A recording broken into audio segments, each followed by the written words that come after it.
Bonjour tout le monde. Donc comme prévu, je reviens avec une seconde vidéo pour une troisième carte sur la série des cartes de la Saint-Valentin. Donc celle-ci sera assez différente de celle que j'ai déjà faite jusque maintenant. Elle va être très très très très simple. On va pas nécessiter beaucoup de matériel et pas de technique particulière non plus. Donc il va vous falloir une petite base de cartes carrée avec un papier rouge, puisqu'on reste dans le thème de la Saint-Valentin. Et donc ce joli tampon Aladdin. Donc c'est un texte avec marqué amour, mariage, blablabla. Voilà. Et je vais l'ancrer avec de la versafine de couleur grise. Donc c'est la teinte Smoky Grey. Voilà. Et donc tout simplement je vais venir positionner mon papier rouge sur ce tampon et avec une feuille de brouillon donc que je vais appliquer par-dessus ma feuille rouge et bien pour permettre à l'encre de bien pénétrer sur toute la grandeur de mon papier et en appuyant sur cette feuille de brouillon en fait ça fait en sorte que ça m'évite de faire bouger mon papier rouge et donc de faire baver l'encre.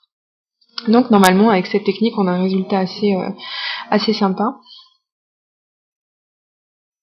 Ensuite, je vais utiliser donc cet encreur color box, donc la couleur Frosty White, la couleur blanche, et tout simplement, je vais ancrer les bords en blanc. J'utiliserai ce die 6X donc que j'avais eu avec ma Big Shot, j'avais le starter kit avec et c'est ce qu'on appelle un Bigs, donc un gros die. Et donc on voit trois motifs de cœur. Donc j'ai découpé un premier cœur, le plus grand, et je l'ai positionné sur la taille celui de taille intermédiaire. Et comme ça, mais en fait, ça m'a évidé l'intérieur du cœur, en fait, du gros cœur que j'avais découpé au début. Voilà. Et je vais répéter l'opération plusieurs fois, dont une fois sur de la cartonnette pour faire la base de mon chipboard.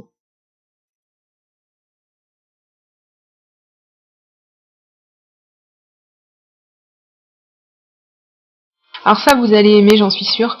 C'est tout simplement du transparent de rétroprojecteur que j'utilise assez régulièrement et j'ai eu l'idée en fait de le passer dans mon classeur d'embossage Swirls et j'adore le résultat et je suis sûre que vous allez adorer aussi.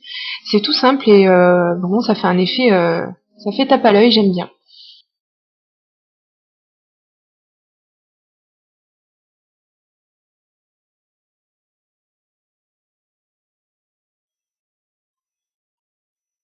Donc je vais coller le transparent sur mes trois épaisseurs de cœur et une quatrième pour faire le dessus du chipboard. Encore une fois, je suis désolée, je vais pas pouvoir vous donner pour changer le nom de ce set de tampons. C'est encore un set que j'ai acheté d'occasion et qui est arrivé encore une fois sans son emballage. Je suis vraiment désolée. Mais bon, c'est un alphabet tout banal, tout basique. J'aurais tamponné sur une chute de papier bleu et je vais découper une dernière fois avec mon Bigs un cœur, toujours dans ce même papier bleu, enfin bleu vert on va dire. Hein. Et pour l'intérieur de mon chipboard, de mon shaker si on veut, je vais mettre donc ces petites étoiles et cœurs que Chimera m'a envoyé lors de notre échange et je vais rajouter des paillettes blanches pour qu'il y ait encore plus de choses qui bougeront à l'intérieur de ce petit shaker. Donc oui Audrey, si tu regardes ma vidéo, on aura eu la même idée. Bon, tu t'auras fait ta vidéo avant moi, c'est sûr. Mais je voulais faire cette vidéo justement sur la technique des shakers et comme ça, chacune sa technique, même si les bases sont un petit peu les mêmes. Hein. Alors donc il me reste plus qu'à coller le fond de mon chipboard shaker et voilà donc on secoue et donc on voit pas sur la vidéo mais j'aurais rajouté du scotch à l'arrière parce que alors autant les petits éléments ça va mais les paillettes je sais pas comment je me débrouille il y en a toujours partout donc voilà. Bon, c'est bien beau de s'amuser avec mon petit shaker, c'est rigolo, hein, c'est régressif comme truc, mais bon, hein, on a du boulot, il faut quand même finir la carte. Alors, je vais coller mon papier rouge sur ma base de carte. Voilà. Et commencer à positionner donc tous mes éléments. Voilà.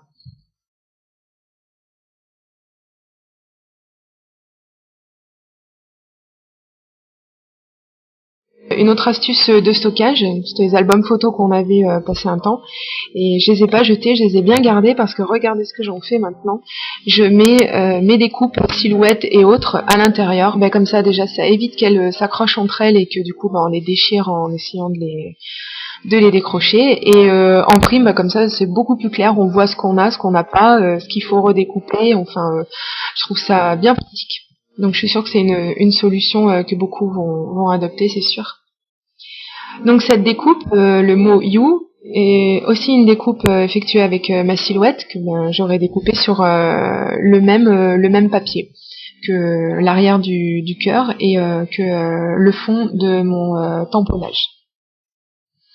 Donc je voulais une carte simple, voilà, donc elle est simple. Hein. Continue de faire mumuse avec mon shaker card. Oui, non, mais ça m'éclate, hein. Faut pas m'en vouloir, hein. Je suis restée gamine, hein. C'est pas bien grave, c'est pas méchant. Bon, bref, elle est bien simple cette carte, elle est même trop simple à mon goût. Alors, je vais rajouter une fausse couture au crayon noir, au stylo noir, au feutre noir même, on va y arriver. Donc je vous fais grâce de toute la procédure, hein. Je vous fais voir le début, puis la fin. Voilà. Bon, elle est moins simple, elle me plaît déjà un peu plus, mais il y a encore quelque chose que je pourrais rajouter.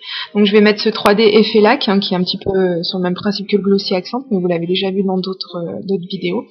Et voilà, ma carte est enfin terminée. Donc j'espère qu'elle vous plaît autant qu'à moi, et puis je vous dis à très très bientôt pour une prochaine vidéo, sûrement sur le thème de la Saint-Valentin. Voilà, et bien gros bisous, et je vous dis à très très bientôt, bye bye.